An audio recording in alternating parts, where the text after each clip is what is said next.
ગણપતિ દાદાની જય.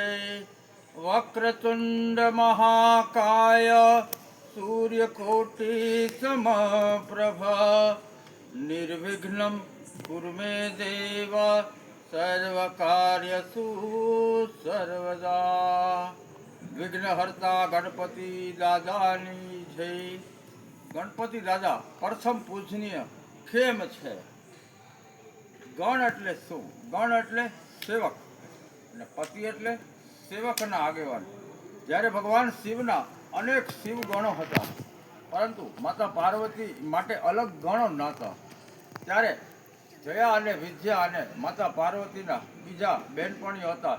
એમણે કીધું કે હે માં, આ તો બધા શિવ ગણ છે, નંદી ગણ છે, તો આપણો પણ અલગ ગણ હોવો જોઈએ. ત્યારે માતાજીએ પોતે માટીમાંથી એક ગણપતિ દાદાનું સર્જન કર્યું અને એને અંજલિ છાંટી, એટલે એક ગણ, એક સેવક ત્યાં પ્રગટ થઈ ગયા. અને તેણે માતાને પોતાને માટે શું આદેશ છે તે પૂછ્યું.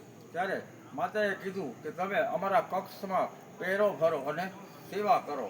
અને ગણપતિ દાદા તો ભગવાન શિવને પણ ઓળખતા ન હતા અને ભગવાન શિવ પણ ગણપતિને ઓળખતા ન હતા. અને ભગવાન શિવ પોતાના ભુવનમાં જ્યારે આવે છે ત્યારે ગણપતિ દાદા તેમને રોકે છે અને ફલ સ્વરૂપ ગણપતિ દાદાનું મસ્તક કાપે છે.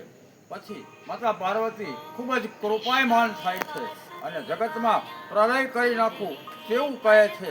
તેના ફલ સ્વરૂપ બધા જ દેવતાઓ એમ કહે છે કે હે માતા, અમે ગણપતિને ભગવાનની કૃપાથી ફરી વખત શિવજી આને ફરી વખત એને આધાર આપશે, નવજીવન આપશે.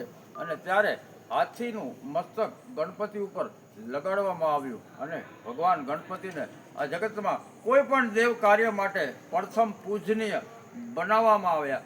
આ ગણપતિ દાદા સાબિત થઈ ગયા છે. આ દાદા દેવ છે. આપણે પણ ગણ એટલે સેવક. આ આપણે જે ગ્રુપ છે એ બધા સેવાના હેતુથી આ જે કાર્ય છે.